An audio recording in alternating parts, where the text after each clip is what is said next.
ஓம் சாந்தி 5/7/2025 காலை முரளி பாப்தாதா மதுபன். இனிமையான குழந்தைகளே, தந்தை உங்களை அழகான தேவி தேவதையாக ஆக்குவதற்காக கற்பிக்கின்றார். அந்த அழகின் ஆதாரம் தூய்மையாகும். கேள்வி: ஆன்மீக தீபத்தில் யார் பலியாகக்கூடிய விட்டில் பூச்சிகளோ அவர்களின் அடையாளம் என்னவாக இருக்கும்? பதில்: பலியாகக்கூடிய விட்டில் பூச்சிகள் எனில், முதலாவது, தீபமாக இருக்கக்கூடிய தந்தையை சரியான ரூபத்தில் புரிந்து கொண்டு மற்றும் நினைவு செய்வார்கள். இரண்டாவது, பலியாவது எனில் தந்தைக்கு சமமாவது. மூன்றாவது, பலியாவது எனில் தந்தையை விட உயர்ந்த ராஜ்யத்திற்கு அதிகாரியாக ஆவதாகும். பாடல்: சபையில் நடுவே தீபம் எழுந்தது விட்டில் பூச்சிகளுக்காக. ஓம் சாந்தி. இனிமையிலும் இனிமையான ஆன்மீக குழந்தைகள், இந்த பாடலின் வரியை கேட்டீர்கள். இதனை புரிய வைப்பது யார்? ஆன்மீக தந்தை. அவரே தீபமாக இருக்கின்றார். பெயர்கள் பல விதமாக வைத்துள்ளனர். தந்தையை மிகவும் புகழ் பாடுகின்றனர். இது கூட பரம்பிதா பரமாத்மாவிற்கு புகழாக இருக்கிறதல்லவா? தந்தை தீபம் போன்று விட்டில் பூச்சிகளாகிய குழந்தைகளிடம் வந்திருக்கின்றார். விட்டில் பூச்சிகள் தீபத்தை பார்த்து பலியாகி ஷரீரத்தை விடுகின்றன. நிறைய விட்டில் பூச்சிகள் தீபத்திடம் வந்து உயிர் விடுகிறது. குறிப்பாக தீபாவளி நாளில் நிறைய தீபங்கள் ஏற்றுகின்றனர். சிறு சிறு ஜீவராசிகள் இறந்து விடுகின்றன. இப்பொழுது குழந்தைகள் புரிந்துள்ளனர், நம்முடைய பாபா மிக மேலான, அதாவது சுப்ரீம் ஆத்மாவாக இருக்கின்றார். அவரை மிக அழகானவர் என கூறப்படுகின்றது. மிகவும் அழகாக இருக்கின்றார். ஏனென்றால் அவர் சதா காலமும் தூய்மையானவர். ஆத்மா சுத்தமாகிவிட்டால் ஷரீரமும் சுத்தமானதாக, இயற்கையான அழகுடையதாக கிடைத்துவிடும். சாந்திதாமத்தில் ஆத்மாக்கள் தூய்மையாக இருந்தது. இங்கு வந்து நடித்து சத்தோ பிரதானத்திலிருந்து சத்தோ ரஜோ தமோ நிலைக்கு வந்துவிடுகிறது. அழகான நிலையிலிருந்து கருப்பாக, அதாவது அசுத்த நிலை அடைகிறது. ஆத்மா தூய்மையாக இருந்தபோது அதனை சத்தோ பிரதான தங்கத்திற்கு சமமான நிலை என கூறப்படுகிறது. இதனால் ஷரீரமும் தங்கத்திற்கு சமமானதாக கிடைக்கிறது. உலகமும் பழையதாக மற்றும் புதியதாக ஆகின்றது. பரம்பிதா பரமாத்மாவே அழகானவராக இருக்கின்றார். அவரை பக்தி மார்க்கத்தில் அழைக்கின்றனர். ஹே சிவபாபா, ஆத்மாக்களை அசுத்த நிலையிலிருந்து சுத்தமாக அழகாக ஆக்குவதற்கு அந்த நிராகார பரம்பிதா பரமாத்மா வந்திருக்கின்றார். இன்றைய காலங்களில் யாராவது மிகவும் அழகாக இருந்தால் அவர்களுடைய ஆத்மா தூய்மையாக இருப்பதாக கூற முடியாது. ஷரீரம் அழகாக இருந்தாலும் ஆத்மா தூய்மையின்றிதான் இருக்கிறதல்லவா? வெளிநாட்டில் எவ்வளவு அழகானவராக, அதாவது செயற்கையாக மாற்றுகின்றனர். இந்த லக்ஷ்மி நாராயணன் சத்யுகத்தில் அழகானவர்கள், மேலும் இவர்கள் நரகத்தின் அழகானவர்கள் என புரிந்துள்ளீர்கள். மனிதர்களுக்கு இந்த விஷயமெல்லாம் தெரியாது. இதெல்லாம் நரகத்தின் அழகு என குழந்தைகளுக்கு தான் புரிய வைக்கப்படுகிறது. இப்பொழுது நாம் ஸ்வர்க்கத்தின் இயற்கை அழகுடையவர்களாக ஆகின்றோம். 21 பிறவிகளுக்கு நாம் அவ்வாறு அழகுடையவர்களாக ஆவோம். இங்கிருக்கும் அழகானது ஒரு பிறவிக்கானது. முழு உலகத்தை சேர்ந்த மனிதர்களை மட்டுமல்ல, உலகத்தையும் சேர்த்து மிக அழகானதாக ஆக்குவதற்காக பாபா இங்கு வந்திருக்கின்றார். மிகவும் அழகான தேவி தேவதைகள் புதிய உலகம் சத்யுகத்தில் இருந்தனர். அவ்வாறு ஆவதற்காக இப்பொழுது நீங்கள் படிக்கிறீர்கள். தந்தையை தீபம் என்றும் கூறப்படுகிறது. ஆனால் அவர் பரமாத்மாவாக இருக்கின்றார். உங்களை ஆத்மா என கூறுவது போல அவரை பரமாத்மா என கூறப்படுகிறது. குழந்தைகள், தந்தைக்கு மகிமை செய்கின்றீர்கள். உங்களை என்னை விட உயர்ந்த அந்தஸ்து உடையவனாக ஆக்குகின்றேன் என தந்தையும் குழந்தைகளை மகிமை செய்கின்றார். நான் யாராக இருக்கின்றேன், எப்படி இருக்கின்றேன், எவ்வாறு நான் நடிக்கின்றேன் என்பது வேறு யாருக்கும் தெரியாது. நாம் ஆத்மாக்கள் எவ்வாறு நடிப்பதற்காக பரந்தாமத்தில் இருந்து வருகின்றோம் என்பதை குழந்தைகள் நீங்கள் புரிந்துள்ளீர்கள். நாம் சூத்ர குலத்தில் இருந்தோம், பிறகு பிராமண குலத்திற்கு வந்துவிட்டோம். இது கூட உங்களுடைய குலமாகும். வேறு தர்மத்தை சேர்ந்தவர்களுக்கு இந்த குலம் கிடையாது. அவர்களுக்கு ஒரே குலம்தான். கிறிஸ்துவர்கள் அதே குலத்தில்தான் செல்வார்கள். ஆனால் அதிலும் சத்தோ, ரஜோ, தமோ நிலை ஏற்படும். மற்றபடி இந்த குலம் உங்களுக்கு மட்டும்தான். உலகமும் சத்தோ, ரஜோ, தமோ நிலைக்கு வருகின்றது. இந்த உலக சக்கரத்தை எல்லையற்ற தந்தை வந்து புரிய வைக்கின்றார். அந்த தந்தை ஞானக் கடலாக, தூய்மையின் கடலாக இருக்கின்றார். நான் மறுபிறவிகள் எடுப்பதில்லை என அவரே கூறுகின்றார். சிவ ஜெயந்தி கொண்டாடப்பட்டாலும் அவர் எப்பொழுது வருகின்றார் என மனிதர்களுக்கு தெரியாது. அவருடைய வாழ்க்கை வரலாறு யாருக்கும் தெரியாது. நான் யாராக இருக்கின்றேன், எப்படி இருக்கின்றேன், எனக்கு எப்படிப்பட்ட நடிப்பு இருக்கிறது, உலக சக்கரம் எப்படி சுழல்கின்றது என்பதை குழந்தைகள் உங்களுக்கு மட்டுமே ஒவ்வொரு கல்பமும் புரிய வைக்கின்றேன் என தந்தை கூறுகின்றார். நாம் ஏணிப்படியில் இறங்கி வந்து தமோ பிரதானமாகிவிட்டோம் என நீங்கள் புரிந்துள்ளீர்கள். 84 பிறவிகளும் நீங்கள்தான் எடுக்கிறீர்கள். பிற்காலத்தில் வருபவர்களும் சத்தோ, ரஜோ, தமோ நிலையில் வந்தாக வேண்டும். நீங்கள் தமோ பிரதானமாகும் போது முழு உலகமும் தமோ பிரதானம் ஆகின்றது. பிறகு நீங்கள் தமோ பிரதானத்திலிருந்து சத்தோ பிரதானமாக அவசியமாக வேண்டும். இந்த கால சக்கரம் சுழல்கிறது. இப்பொழுது கலியுகமாக இருக்கிறது. இதன் பிறகு சத்யுகம் வரும். கலியுகத்தின் ஆயுள் முடிகின்றது.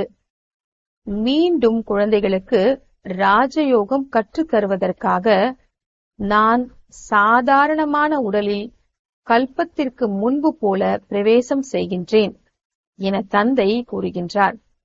இன்றைய காலத்தில் பலவிதமான யோகம் இருக்கிறது. பாரிஸ்டர் யோகம், இன்ஜினியர் யோகம். வக்கீலாக ஆகுவதற்கு அதற்கான கல்வி கற்க வக்கீலோடு புத்தியின் சம்பந்தத்தை ஈடுபடுத்த வேண்டும். கல்வி கற்றுத்தருபவரை நினைவு செய்கின்றனர். அவர்களுக்கு தந்தை வேறு ஒருவராக இருப்பார். குரு இருந்தால் அவரையும் நினைவு செய்வார்கள். ஆனாலும் கற்றுத்தரும் வழக்கறிஞரோடு புத்தியின் தொடர்பு இருக்கவே செய்யும். ஆத்மாதான் படிக்கிறது. ஆத்மாதான் ஷரீரத்தின் மூலம் நீதிபதியாக, வக்கீலாக ஆகின்றது. இப்பொழுது குழந்தைகள், நீங்கள் ஆத்ம அபிமானி ஆவதற்கான சம்ஸ்காரத்தை தனக்குள் கொண்டு வருகிறீர்கள். அரை கல்பமாக தேக அபிமானியாக இருந்தீர்கள். இப்பொழுது ஆத்ம அபிமானி ஆகுங்கள் என தந்தை கூறுகின்றார். படிப்பின் சம்ஸ்காரம் ஆத்மாவில்தான் இருக்கிறது. மனித ஆத்மாவே நீதிபதி ஆகின்றது. இப்பொழுது நாம் உலகத்தின் எஜமானனாக, தேவதையாக ஆகின்றோம். நமக்கு பரமாத்மா ஷிவ் பாபா படிப்பிக்கின்றார். அவரே ஞானக் கடலாவார்.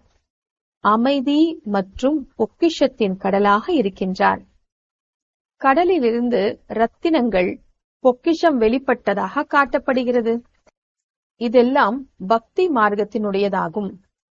தந்தையிடம் ஆலோசனை கேட்டு காரியங்கள் செய்ய வேண்டும்.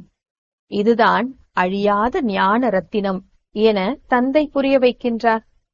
இந்த ஞான ரத்தினங்களால் நீங்கள் மிகவும் செல்வந்தராக ஆகின்றீர்கள்.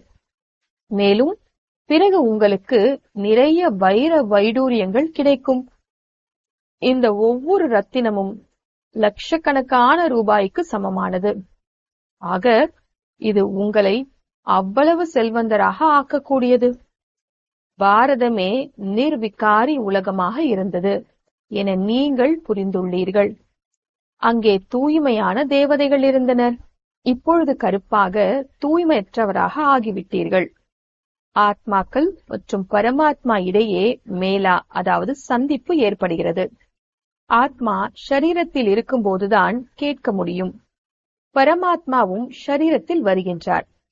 ஆத்மாக்கள் மற்றும் பரமாத்மாவின் வீடு சாந்தி தாமமாகும். அங்கே எந்த விதமான கூச்சல் சப்தமும் இல்லை. இங்கே பரமாத்ம தந்தை வந்து குழந்தைகளோடு ஷரீரத்தின் மூலம் சந்திக்கின்றார். அந்த வீட்டில், அதாவது பரந்தாமத்தில் ஓய்வாக இருப்பார்கள். இப்பொழுது குழந்தைகள் நீங்கள் புருஷோத்தம சங்கம யுகத்தில் இருக்கின்றீர்கள். மற்றவர்கள் கலியுகத்தில் இருக்கின்றார்கள். பக்தி மார்க்கத்தில் நிறைய செலவு செய்கின்றனர். நிறைய சித்திரங்களை உருவாக்கி பெரிய பெரிய கோவில்களை உருவாக்குகின்றனர். கிருஷ்ணருடைய சித்திரம் வீட்டில் இருந்தாலும், மலிவாக சித்திரங்கள் கிடைத்தாலும் ஏன் வெகு தூரத்தில் இருக்கும் கோவில்களுக்கு செல்கின்றனர்? இதெல்லாம் பக்தி மார்க்கமாகும். சத்யுகத்தில் இந்த கோவில் ஏதும் இருக்காது. அங்கே அனைவரும் பூஜிக்க தகுதியானவர்களாக இருப்பார்கள். கலியுகத்தில் அனைவரும் பூஜாரிகள். இப்பொழுது நீங்கள் சங்கம யுகத்தில் பூஜிக்க தகுந்த தேவதை ஆகின்றீர்கள். இப்பொழுது நீங்கள் பிராமணர் ஆகிவிட்டீர்கள். இந்த நேரத்திற்கான உங்களுடைய கடைசி கால முயற்சி செய்யப்படுவதற்கான ஷரீரம் மிகவும் மதிப்பு வாய்ந்தது. இதன் மூலம் நீங்கள் நிறைய வருமானம் செய்கிறீர்கள். எல்லையற்ற தந்தையோடு சேர்ந்து நீங்கள் பானங்கள் மற்றும் உணவு அருந்தவும் செய்கிறீர்கள். அவரைதான் அழைத்தீர்கள்.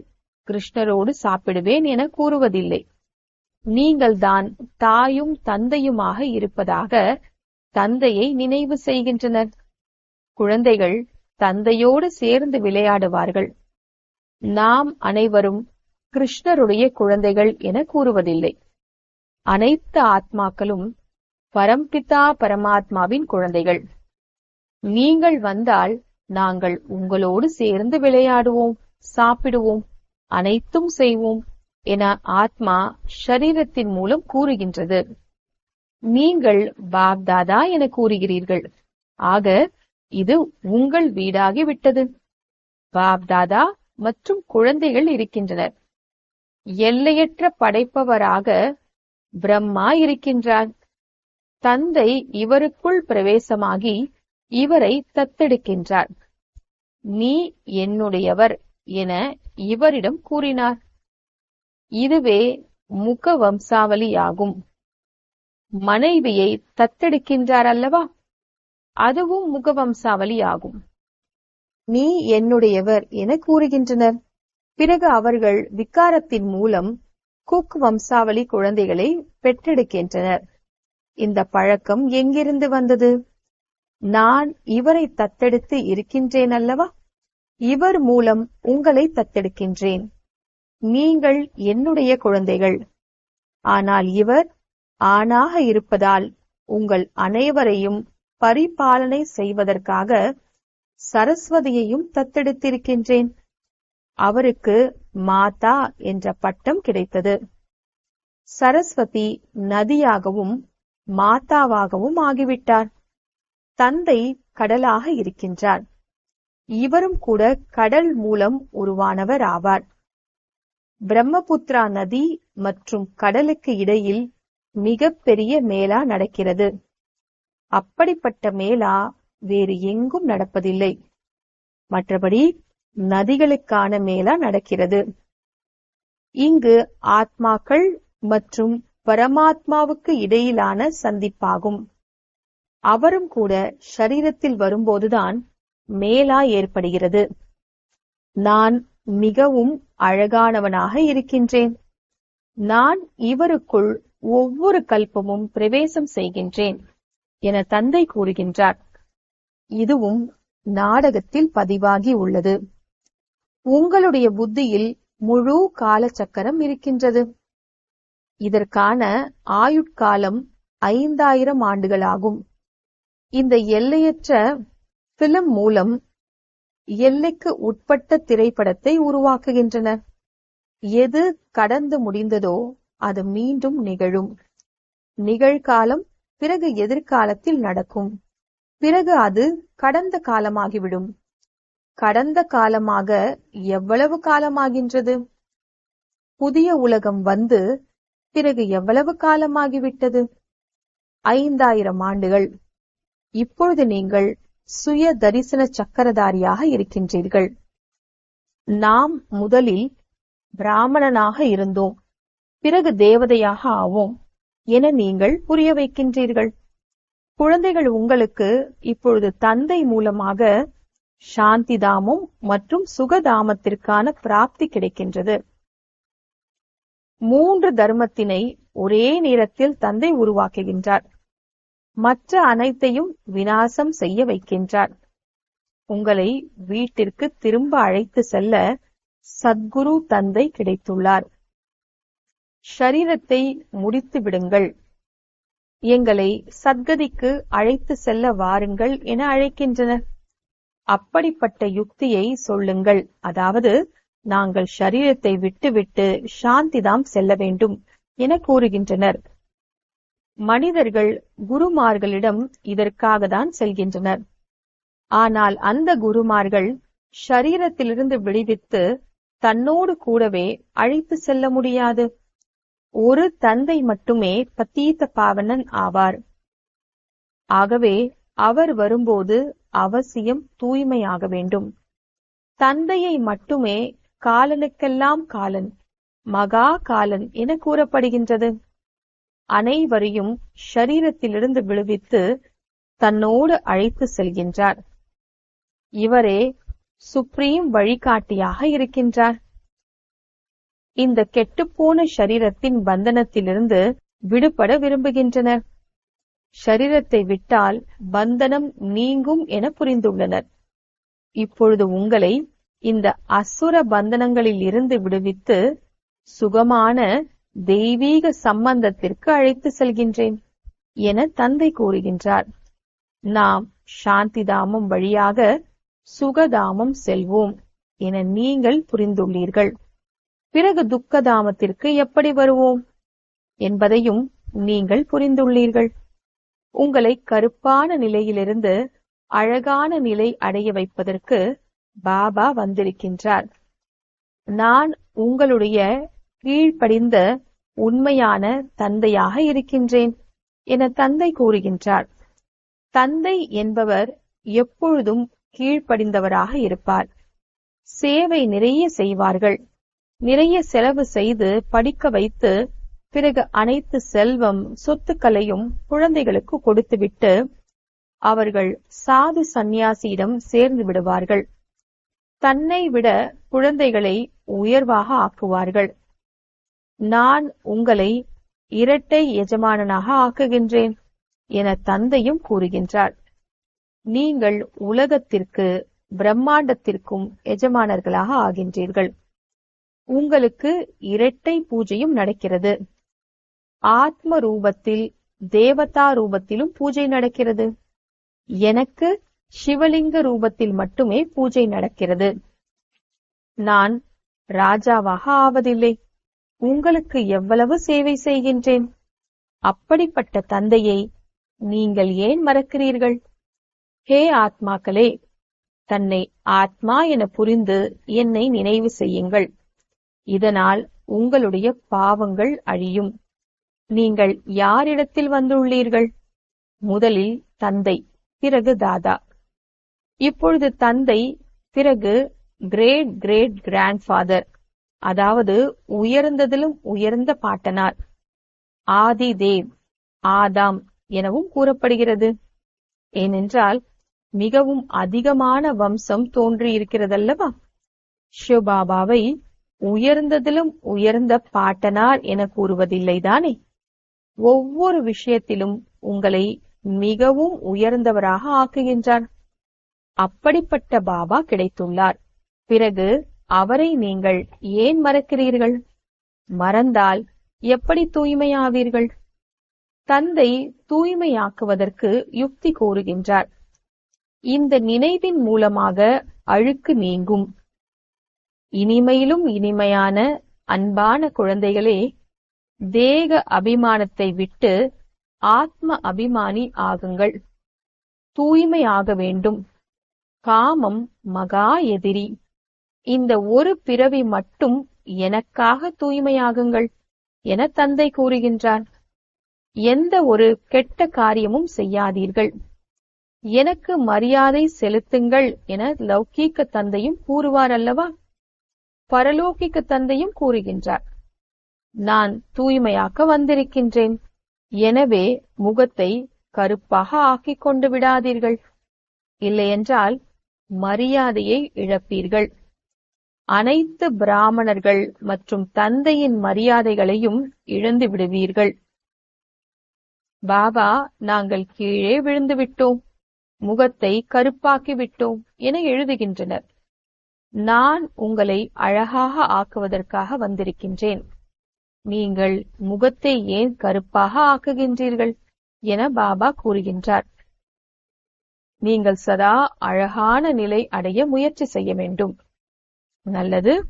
இனிமையிலும் இனிமையான தேடி கண்டெடுக்கப்பட்ட செல்ல குழந்தைகளுக்கு தாயும் தந்தையுமான பாப்தாதாவின் அன்பு நினைவுகளும் காலை வணக்கமும்.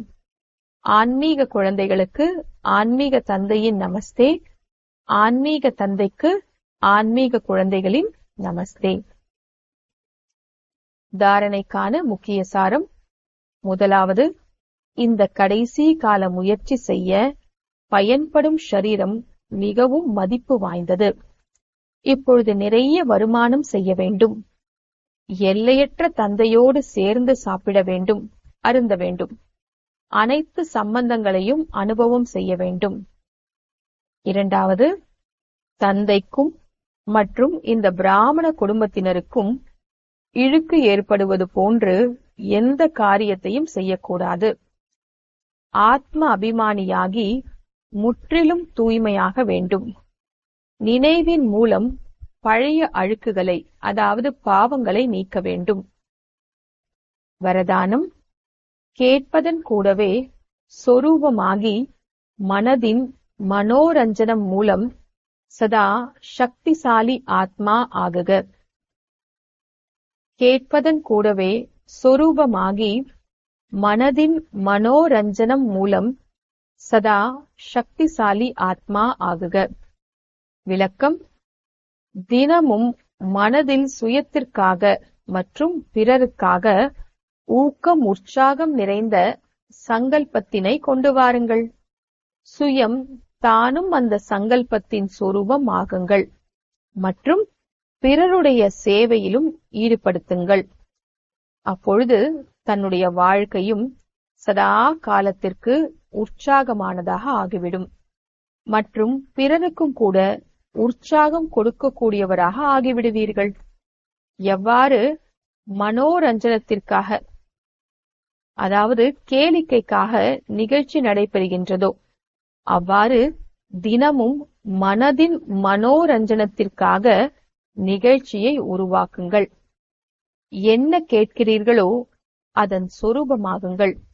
அப்பொழுது சக்தியாகிவிடுவீர்கள். ஸ்லோகன். பிறரை மாற்றுவதற்கு முன்பாக தன்னை மாற்றுங்கள். இதுவே புத்திசாலித்தனமாகும். பிறரை மாற்றுவதற்கு முன்பாக தன்னை மாற்றுங்கள். அதுவே புத்திசாலித்தனமாகும். அவ்யக்த சமிஞ்ஞை. எண்ணங்களின் சக்தியை சேமிப்பு செய்து சிறந்த சேவைக்கு கருவியாகுங்கள். அனைத்தையும் விட தீவிர வேக சேவைக்கான சாதனம் சுப மற்றும் சிரேஷ்ட சங்கல்பங்களின் சக்தியாகும். எவ்வாறு பிரம்மா பாபா சிரேஷ்ட சங்கல்பத்தின் விதி மூலம் சேவையின் வளர்ச்சியில் சதா சகயோகியாக இருக்கின்றார். விதி தீவிரமாக இருக்கிறது என்றால் வளர்ச்சியும் தீவிரமாக இருக்கும். அதே போன்று குழந்தைகளாகிய நீங்களும் சிரேஷ்டமான சுப சங்கல்பங்களில் சம்பன்னம் ஆகுங்கள். ஓம் சாந்தி.